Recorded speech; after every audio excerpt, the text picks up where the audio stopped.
The first question is a first track governance. Mr. Liban, can you tell us a little about why the power providers organized the Somaliland Electric Association? Yeah. Bismillah. Firstly, I thank Shuraako for organizing this forum and attendees. I would like to speak in Somali language. I prefer it as far as the majority of the attendees are Somalis. But later, I will add little English. Su-aashaada weydiisay Cabdikarim, Association-ka Somaliland Electricity Association waxaa sida adduunyaduba association u wada leedahay waxaa loo aasaasay inuu horumariyo tamarta iyo korontada Somaliland, inuu qiimaha hoos u dhigo, inuu standardska safety-ga kor u qaado, in uu Somaliland gaarsiiyo dab tayo leh oo jaban, in maaragtay laga faa'iideysto tamarta Ilaahay inoogu deeqay ee cadceedda iyo solarka iyo kuwa kale oo badan iyo dabaysha. Marka horta runtii su-aashaadii weydiisay jawaabteedu waa taa. Haddaan Ingiriisku dari kalena ku daraya. The question was asked that why the IPPs in Somaliland has created the Association for Electricity. The answer is very simple. Like the other world, every association, every industry, they have an association. So, as everybody knows, the Somaliland or Somalia, they have been war-torn countries. The IBBs, they started the generation of electricity from the scratch when the system of the government destroyed.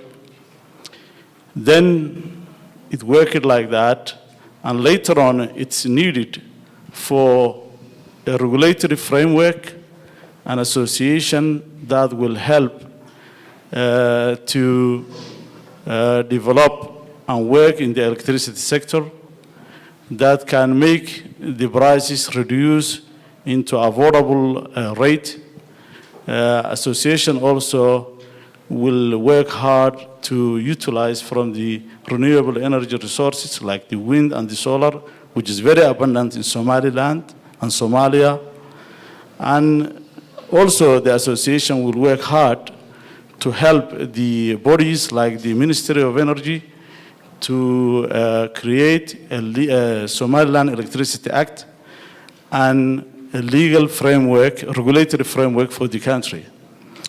The very good thing that already the association has done is that, I think last month, the association announced it in a national level that they have reduced the price of the electricity into 20% down, which is very good news for Somalilanders, and that is across the country. So the association has so many missions and visions, but that's the short, I think, answers for it. If another question for you, Mr. Mohamoud, how can the Somaliland Electric Association assist policymakers develop a stronger regulatory framework, like Energy Act? Yeah. Bismillah. Su-aashu waxay tahay sidee baa association ku caawinaya in maaragtay ay policy makersku ay sameeyaan sharciga ama xeerka leydhka. Runtii waxyaabaha loo aasaasay associationka waxaa ka mid ah inuu caawiyo sharciga iyo electricity actka sharciga leydhka ayay ka mid tahay ujeedooyinka loo aasaasay. Waxaanu noo caawin karaa inaanu gacan ka siino, inaanu siyaasadda maadaama aanu leydhkii ku dhex jirro xeerka inaanu wax badan ku darsano oo aanu ognahay maadaama aanu anagu leydhkii shidno oo aanu ognahay shuruucda loo baahan yahay dadka iyo shirkadahaba u danta ah. Waxaa ka mid ah inaanu organize garayno shirarka shirkadaha iyo wixii la mid ah. The answer for the question Mr. Abdikarim asked is that how do we help the policy makers to make electricity act for the country? I said one of the objectives made for the association is that they have to make or help a legal regulatory framework for the industry, which is benefit for the IBBs and for the public. So the association is already taken so many steps to help the policymakers. They organize the IBBs to input their policies into the act, because they know quite a lot of experience from the industry, what policy is good for the public and the private. So we already done that, and we gather and collect the IBBs to meet and make these policies. So the association is making a lot of help for this sector. Thank you thank you. Thank you.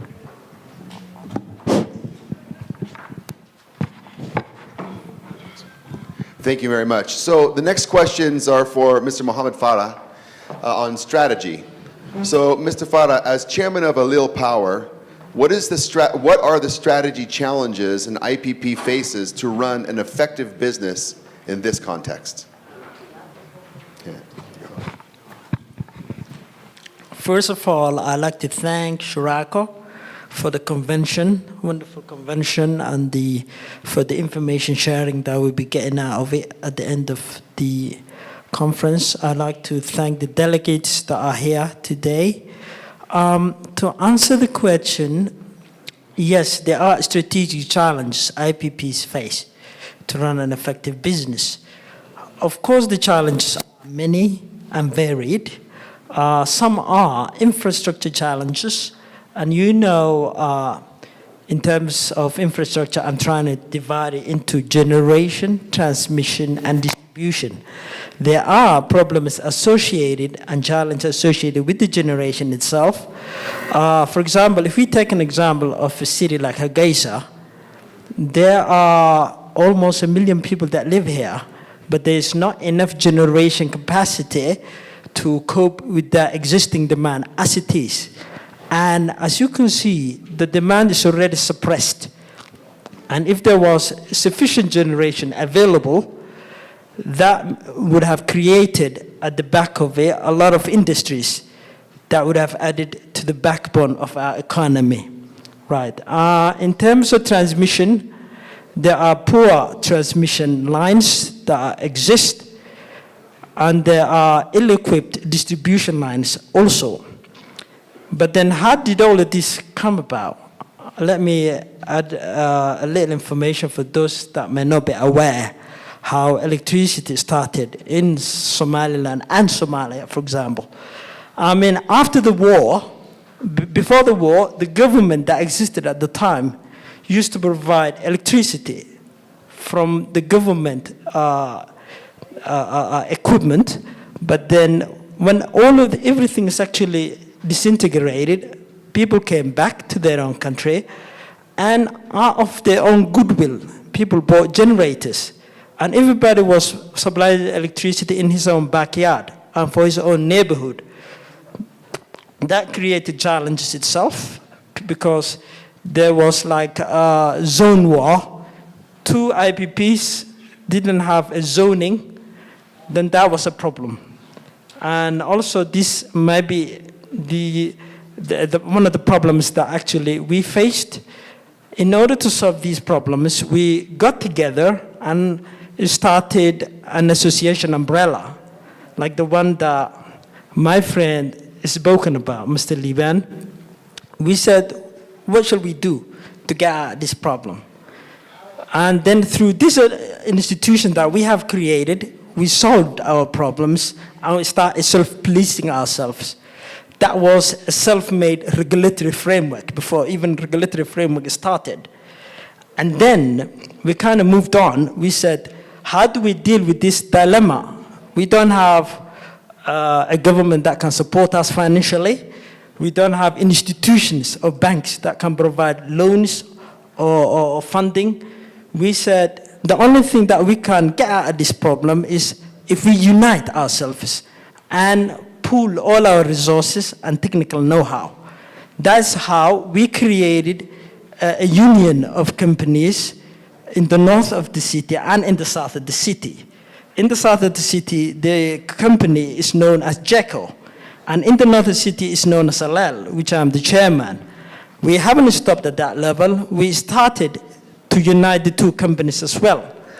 From next month, we will have a new company in place called SomalPower that will supply 95% of electricity for this city, which is, an improvement step.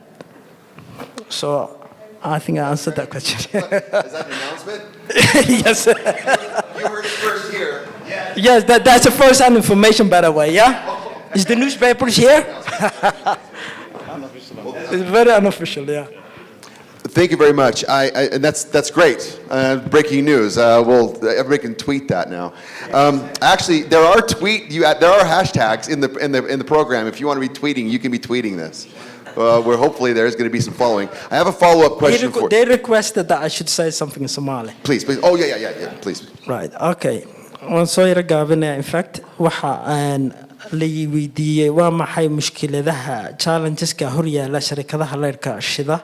Runtii waad ka warhaysaan dee wadankeena sida u dhisnaa markii hore dawlad baa jirtay markii dambena markii laga soo noqday dhibaatooyinka runtii waxa dhacday in cid waliba ay istiri maaragtay leadership oo nin waliba businesskiisa uu machine yar dhigtay chairkiisa inuu dhigo taasi dhibaatooyin fara badan bay keentay in dhowr qof oo machine haysta la isku dhacay oo chairarkii la isqabsaday waxaanu nidhi war maxay noo dana aynu isku nimaadno dhibaatadana aynu xalino shuruucna aanu samaysano sidaa waxaa ka dhalatay urur umbrella ah oo ugu horeysa oo help la odhan jiray Hargeysa Electric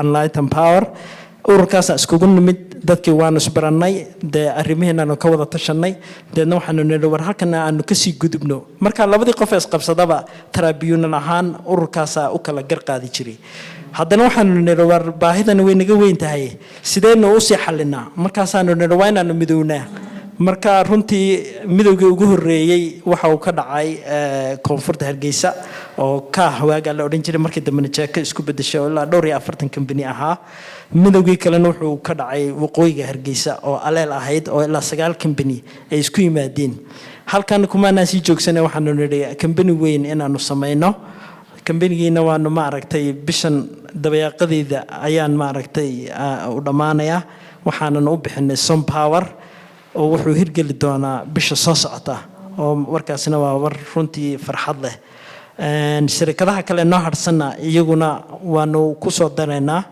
oo waxaan doonaynaa sidii dawladuna naga codsatay in company qura oo adeega iyo baahida dalka jirta lahan qaadi kara inuu meeshaas ka soo baxo. Thank you very much. So I have a quick follow-up question. We heard Anders talking about some of the issue with the distribution, the transmission, and some of the losses that are going on. This may also, given what you just announced, so what are the considerations an IPP needs to take into account when scaling production? So when you're going to scale, what do you have to take into account? Yes, when you are scaling a production, there are a lot of issues that you need to take into account.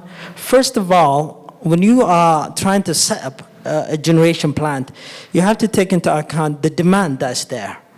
And you have to take into account the cost of the generation itself and what kind of generation that you're going for. Of course, there are generations based on fossil fuel and generations based on non-fossil fuel. And as you may be aware, the ones that we have in this country is based on diesel because we generate electricity out of diesel. And the non-fossil fuel that one needs to consider are varied and could be like solar, wind, biomass, hydropower, geothermal power, and consolidated solar power, which is a new technology that's been at the moment found out. Did I answer that? You did. Do you want to? Let me say that in Somali, yeah. And maxaa la tixgeliyaa waa the consideration maxaa la tixgeliyaa yani marka doonayso in warshad la sameeyo yani what are the factors to consider waxa weeyaan runtii horta baahida meesha jirta waa inaad eegtaa dadka ku nool intay yihiin waa taasi waxa ay ku hogaaminaysa warshad intee la eg ama intaasoo megawatt ama kilowatt ayaad dadka had u keeni kartaa runtii markaad warshad sameynaysana runtii laba ayay usii kala baxaan mid waxa weeyaan waa fossil fuel waxa la isla yiraahdo oo dhuxul dhagaxda ah dieselka iyo natural gaska waana waxyaalahan runtii hawada wasakheeya ee adduunyada imika ay kasii durkayso talabaadna waxa weeyaan waxyaalaha non fossil fuelka ama clean energy waxa la yiraahdo sida cadceeda dabaysha iyo biomaska oo ah waxyaalahan bacrinta ee laga dhaliyo iyo hydro iyo geothermalka oo ah kuleylkan dhulka laga soo saaro iyo concentrated solar power oo nidaam cusub oo hadda laga sameynayo imika Morocco laga tijaabinayo waxa weeyaan waa safeexado la isku soo jeediyo cadceed soo qaadaysa iyo milix hoosta laga deerinayo waxyaalaha caynkaas marka oo isleeyahay green energy.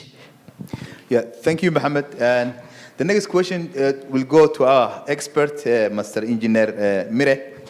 And Mirreh, as an electrical engineer, having worked in the sector for the last 30 years, what do you find the most challenging in the operating this environment, or working in this environment? Yeah. Bismillah ar-Rahman ar-Rahim.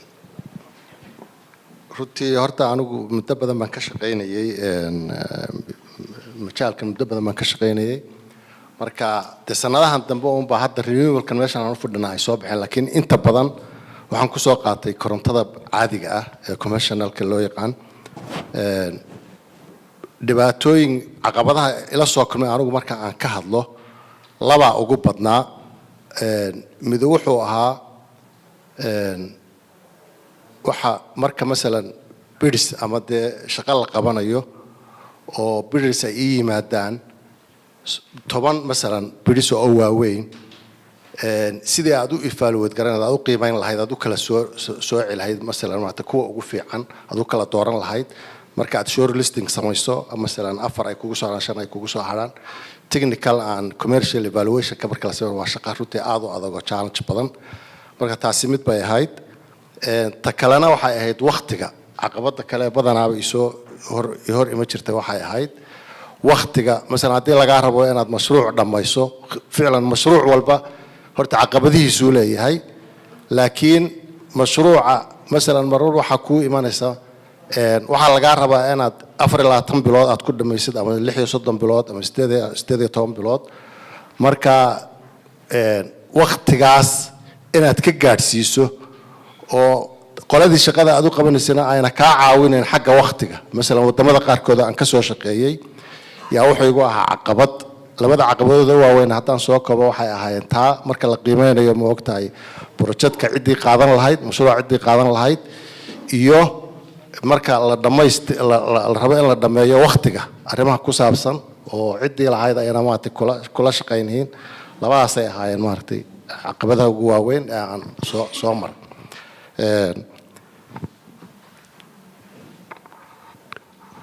As an electrical engineer, having worked in the sector for 30 years, what do you find most challenging? Of course, as I have been working in this field for the last 35 years, I had few challenges, but I would summarize it within two actually. One was time constraint, and the other one was when I had to evaluate commercially and technically of large bidding documents. That was really a challenge. For example, when you have got 10 bidders with one of the, including most of the prestigious and well-known vendors, and you have to shortlist them, and then you will have, for example, 4 or 5, which are the best of the 10, and then you have to sit day and night. You have to do in a fair way the commercial and technical evaluation. That was really a challenge. And the second challenge I had was time constraint. For example, when you are requested to carry out or execute a large project and deliver it within 24 months or 36 months, and the owner is not time conscious. That was a challenge also. And of course, but as an engineer, you are educated to come over these challenges, and that was the whole purpose. But in fact, I have to say it, I had these two challenges for the last 35 years while I have been in the business. Thank you very much. Thank you. The second question is still we are in the technology track. And given the most recent technology innovations, what do you see as the most promising in this operating environment? What can work here in this environment? farsamada ugu fiican maaragtay ugu maaragtay promising ah waxaan u arkaa anigu shabakadaha yaryar loo yaqaano smart micro power grid inaan maaragtay aan ka hirgelino waddankeena kuwaasaan u arkaa inay runtii ay aad iyo aad u fiican yihiin oo dee promising ah marka haddana imika waxaa hore u soo maray maaragtay inverter technology wax la yidhaaho oo marka waxaa la samayn karaa haddii aan Soomaali ku turjumo yani wuxuu noqon karaa waxa laga yaabaa kelmadda smart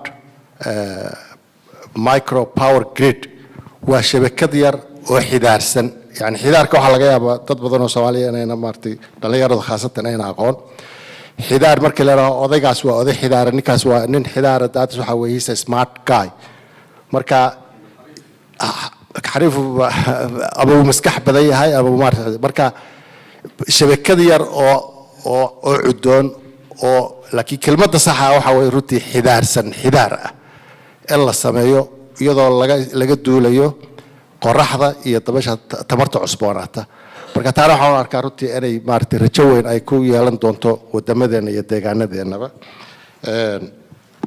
the question regarding the recent technical innovations what do you see as the most promising here given the fact that there is a global tendency right now for the usage of so-called smart micro power grids. I think that is very, very promising in our areas.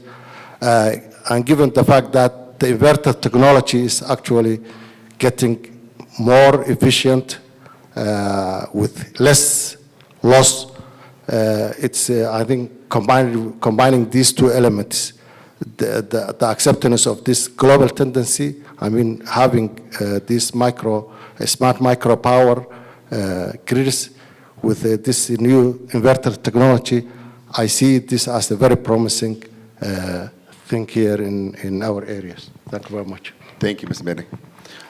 Mr. Yankson, so you're a newcomer to this environment, so you bring a very fresh view. So we have a couple of questions for you about finance. One, you have investment experience in various African contexts. Can you touch on the basic tools and strategies a company should consider when seeking investment? I know Anders was addressing this in terms of how do you set yourself up for finance? And we were talking, and data drives decisions. If without data, when Shuraako evaluates a business, we can only go so far if we don't have the information we need. So I'm sorry, I took you away from the question. I'll say it one more time. So can you touch on the basic tools and strategies a company should consider when seeking investment? Thank you, Lee. Your Excellency, ambassadors, all protocols observed. I'd just like to thank the organisers for inviting us here from Ghana in West Africa, and we see ourselves as cousins to you guys here in Somaliland.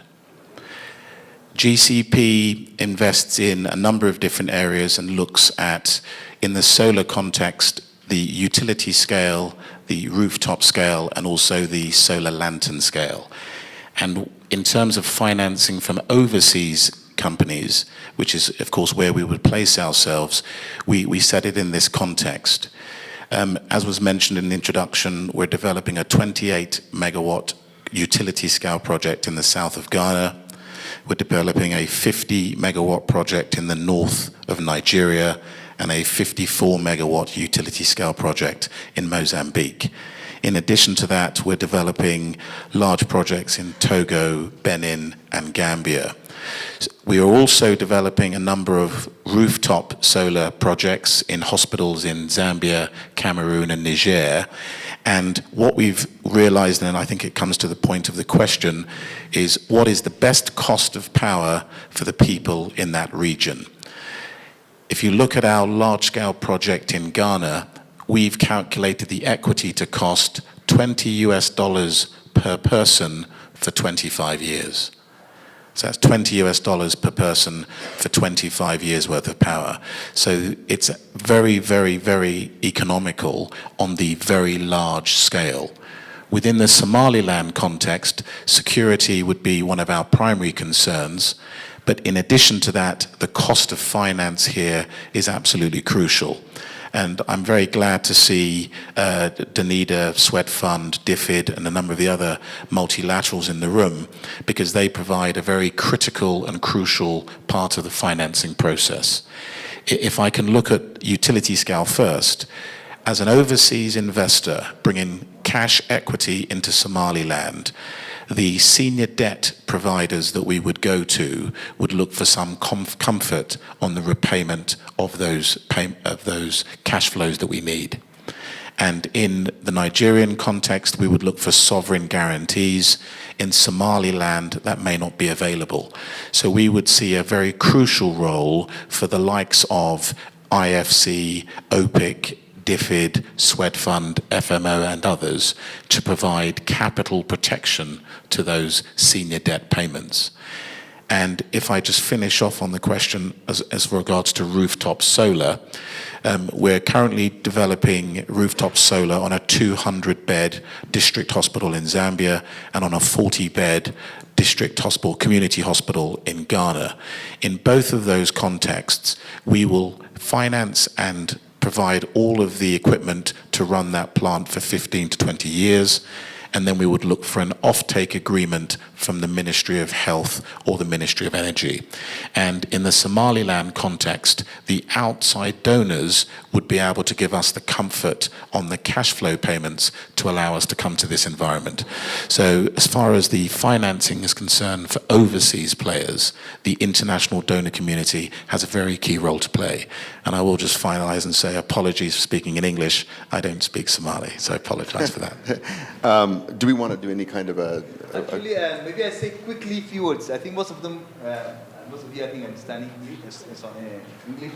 And Mr. Sidney, weli waan ku hadlaya Ingiriisi. Waa Ghana ayuu ka yimi, West Africa.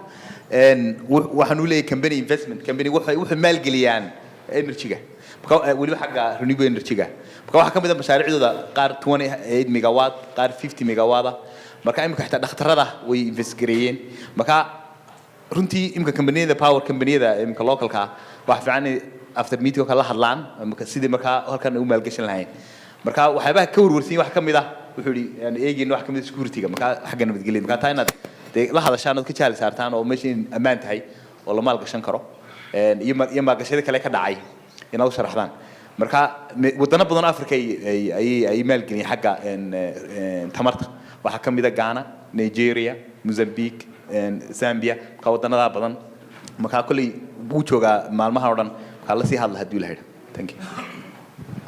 So I'm really happy to hear you bring up the role of the multilaterals that are here and moving into assurances on repayment, that sort of a thing, because I think that's something that's starting to pick up in terms of conversation in this context. So a follow-up question quickly. I think you kind of started to get into it, but could you give a brief description of the most common investment products used to finance energy projects? I know you started to talk about that, but maybe just top it up with a little bit of that.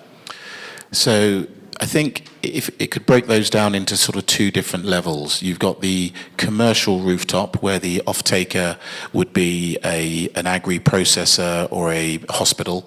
We're working with a cotton company in the north of Benin. We're working with a fruit juice company in the east of Accra. And in those contexts, you need a slightly different instrument to the utility scale. At the utility scale level, depending on where your debt come from, as Anders mentioned earlier, you may see export credit and vendor financing.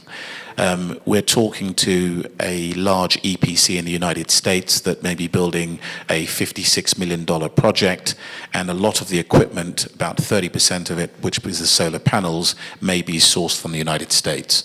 So you may see vendor financing for part of the equipment, and then you might see an export credit guarantee from the likes of US Exim Bank providing financial support for vendor financing and export credit that can be paid in aid.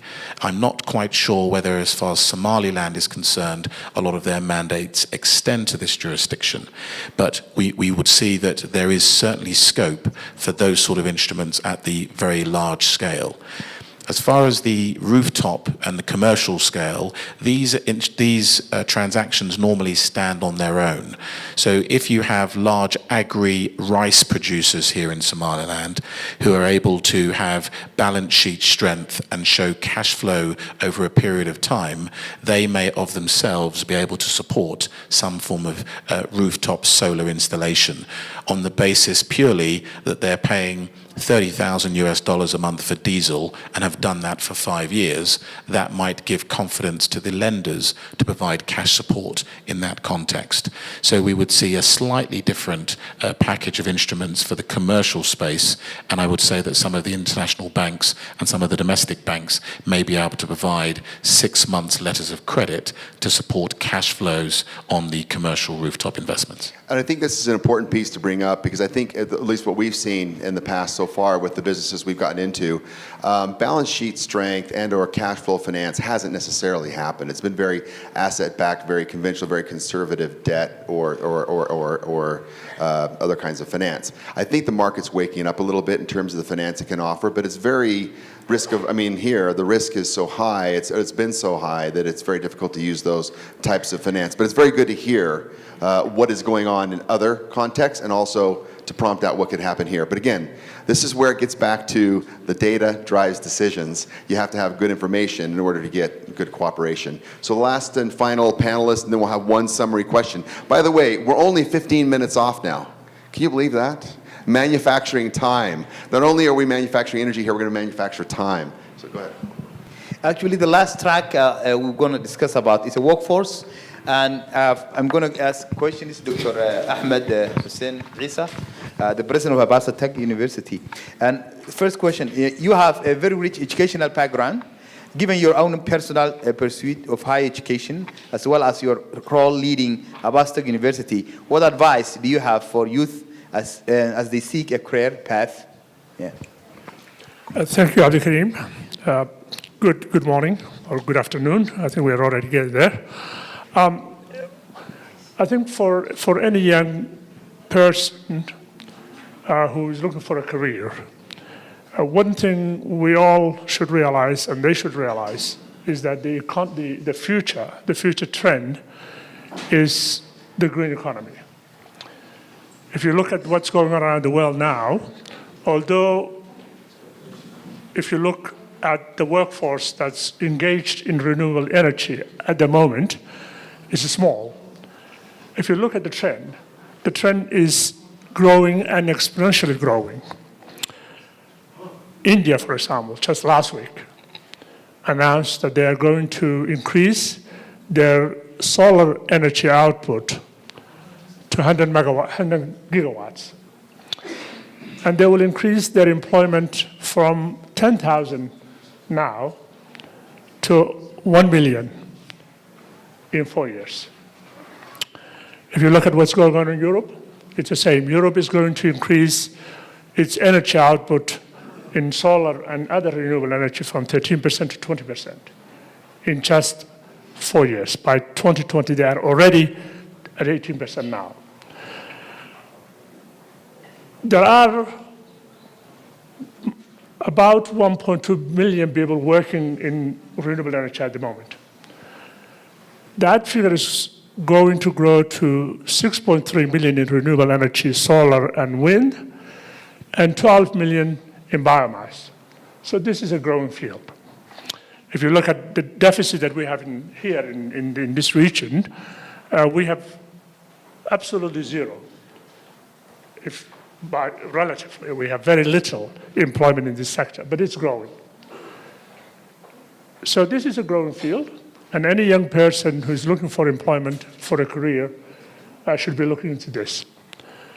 This is renewable energy is a reality. As an example, Norway, Denmark, the surplus to Norway and Germany and Sweden. So this is a reality. This is what's going on now. So this is an area that's ripe, virgin for young people here. And it's also a duty for our young people to be engaged in this arena. About 2 years ago, I was in New York. Out of curiosity, it was Christmas time, all the lights were up. And out of curiosity, I tried to calculate the amount of power consumed by the Empire State Building. What I realized was that that building alone, that one building alone, was consuming more energy than all of Somaliland put together. So this is a growing field, and it's our duty. This is what we should tell as teachers. This is what we should tell our young people, that this is the trend. This is where the world is going, and we need to look in careers in this area. The second question, and we know that there is a severe deficit of skilled technicians to support renewable energy projects here. What are the main hurdles or obstacles to overcome as Somaliland establish or the region establishes skilled training programs? There are two tiers of skills that are needed in this field. Both of them are high-end. Engineers, electrical, computer, environmental, mechanical, manufacturing. These are high-end, high-skill jobs. And that's where at the moment, our universities are not, where we are not meeting the requirements for those jobs. Our universities are limited in their capacity. We need to focus on that. What we can do in that field is to strengthen our university, the capacity of our university to train engineers, to train electrical engineers, environmental scientists. But we can also, and we have a number of young people here, we can also supplement that by scholarships to other regions, whether it's in the region or outside. We have many young people who are coming back now who have those skills. The second tier skill level are the medium vocational training areas. And what we need in those areas are two things. What we need is we need to streamline our curricula so that we know what we are teaching our students, so that utilities will not come back to us and tell us that we're not training, we're not qualifying these young people properly. So we need to have minimum qualifications and streamlined curriculum in this area. We're not doing that now. We also should link our programs to certification programs, qualification programs. We don't have that now. There's no regulation now. Everybody can become an installer. Almost all the programs that are going on now in Somaliland, for example, are tied to, they're ad hoc, they're tied to projects, they're tied to installers, for example. We need to get away from that. What we need to do is to increase our tech and polytechnic schools. And in addition to that, we also should have a certification program so that the skills we are teaching these people are tied to a program of certification so that people who are coming out of these programs are qualified to do their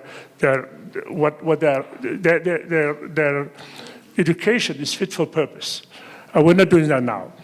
What we should realize for all of Africa, I think a point, because we have somebody from Ghana, a point that needs to be made is that in 1960, the country of Ghana had more and better grounded universities than South Korea. So you can see where things went wrong. We went back while the rest of the world was going up in education.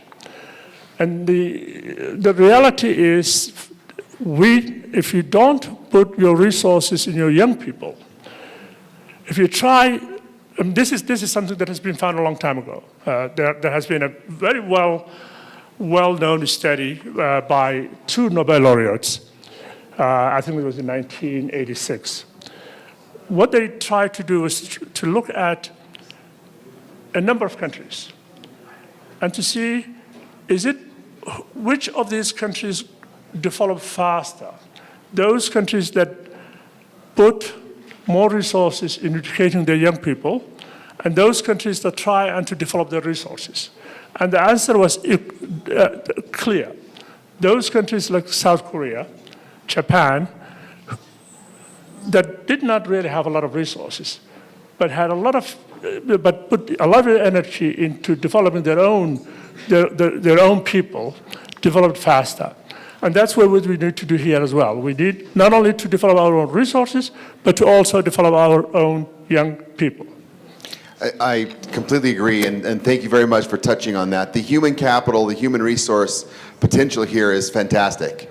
And I think it's something that we need to come together collectively and organize better and have better approaches for educating. Okay, there's one final question that I'm going to ask you to do like a 2 or 3 sentence, I mean, I won't read it. Just a very short summary, and then we'll go across each panelist, and then we'll break, and we'll come back for the final panel. We're going to be pushing the lunchtime prayer break on the second panel, so we're going to want to be brief. But we want to bring this together, because this was meant to highlight the tracks. We're going to go deeper into the sessions later, but I have one final question. We'll start over here with Dr. Ahmed, and then go all the way through to Mr. Yankson. So we've asked questions specific to governance, strategy, energy, technology, finance, and workforce. In conclusion, what thoughts do you have as to how these elements are interdependent and interrelated to create a bright future for renewable energy? How are they interdependent and how are they interrelated? I'm sure the last question there is, so the question is, how are these elements interdependent, how do they interdepend, and how are they interrelated? Yeah. I think they're all, there's linkage. There's linkage throughout. We cannot develop if we don't have the right investment. The greatest barrier to having solar for us in this region at the moment is financing. Solar equipment is expensive, it's upfront, and if we don't have the proper financing, we cannot develop. Even if you do get the financing, if you don't have the right training, the right installers, the right operators, the right managers, you can't work. It will not work. So they're all independent. It's across the board. It's all, the linkage is clear. All the sectors that we're talking about, and if you don't have the governance, if you don't have the regulations, the policy, the promotion, like that, because in Europe, for example, the directives are that they should increase their solar energy from 30% to 20% by 2020. If you don't have the directives and the incentives and the policy that goes with it, yes, the development will also not be there. So they're all linked. Very all good. of these things are linked. Mr. Mirreh. Yes, I agree with Mr. And I think all this we can assume this as a package, yeah, which is actually would make successful if for any renewable project. If one of these factors is missing, I don't think you will have a complete successful project. So these factors are intertwined, and you have to have all of that at one time. So absolutely, otherwise you cannot. So that's what I think. Mr. Liban. I think all the subjects we have talked about, they are interrelated to each other, and without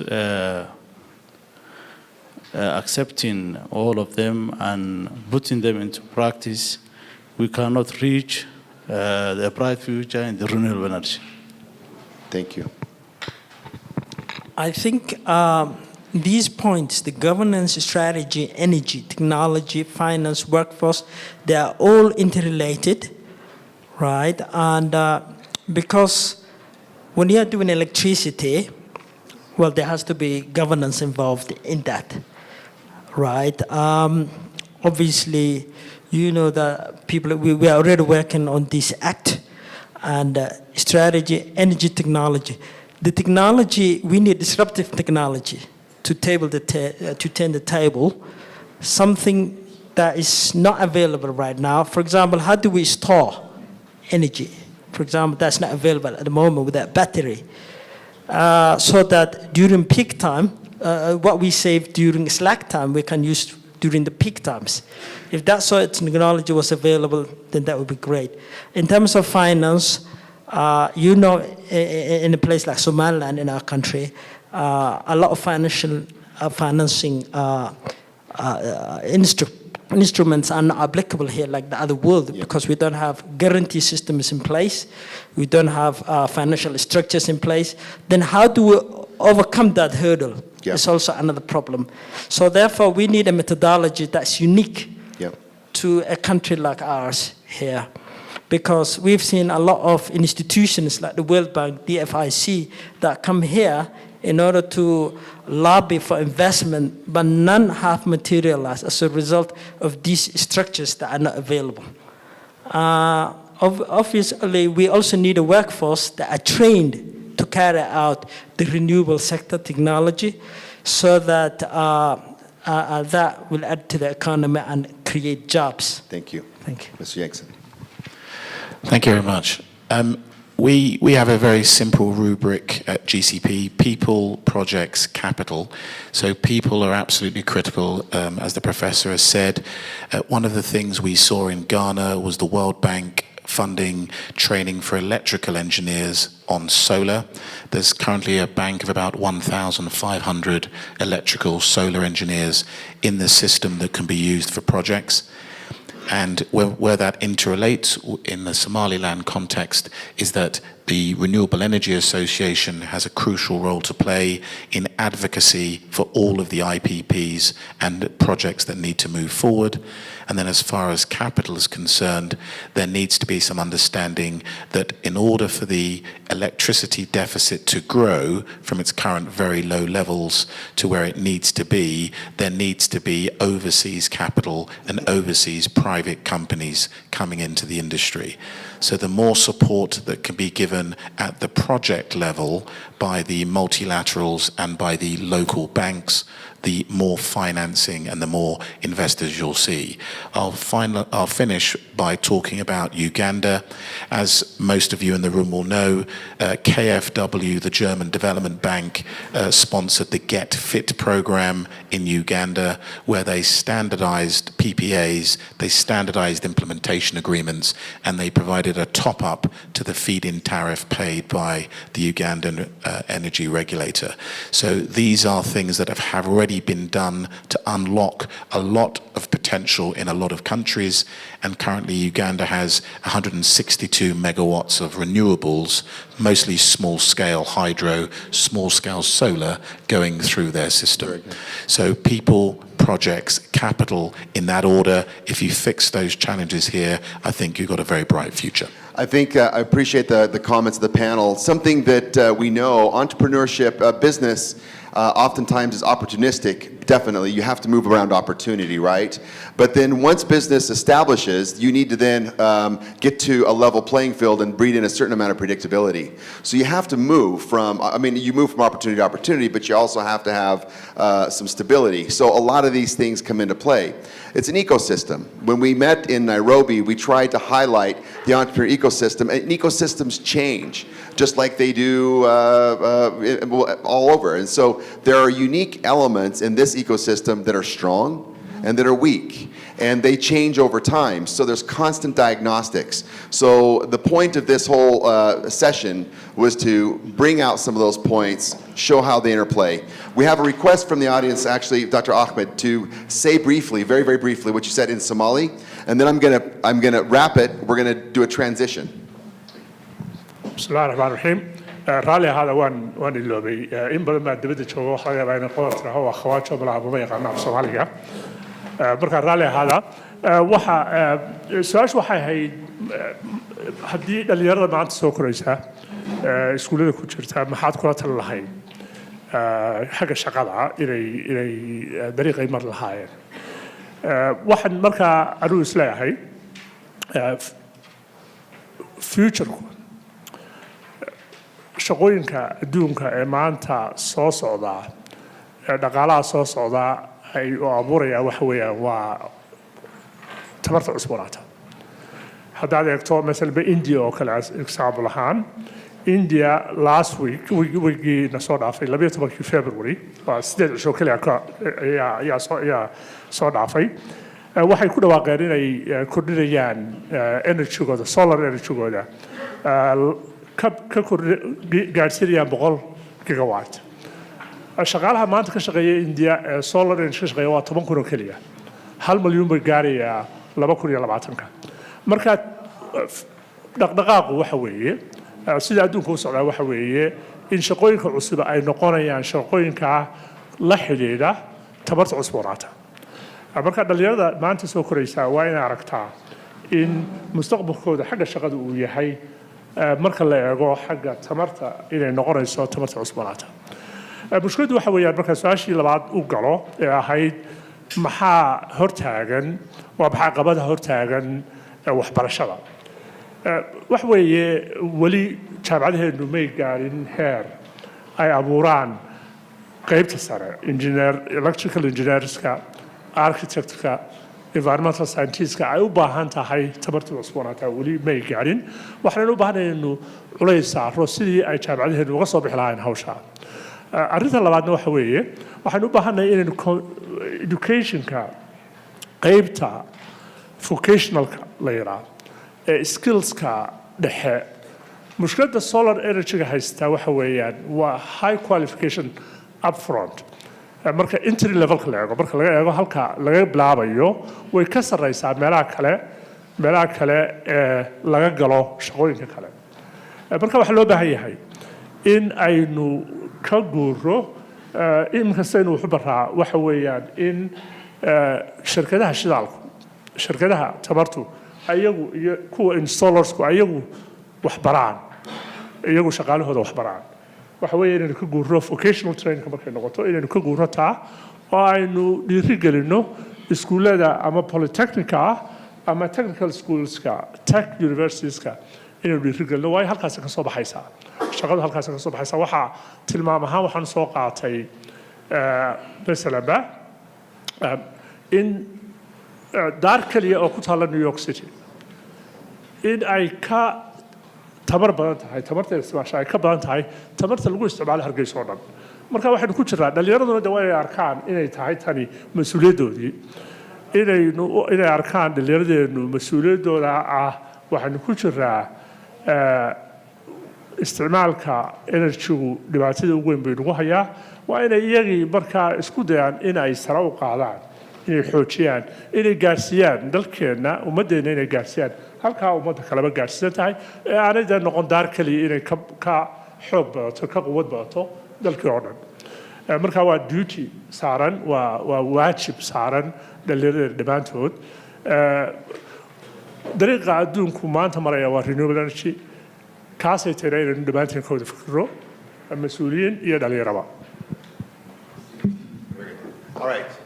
Thank you, panel. Thank you, panel, for their contributions. Thank you very much.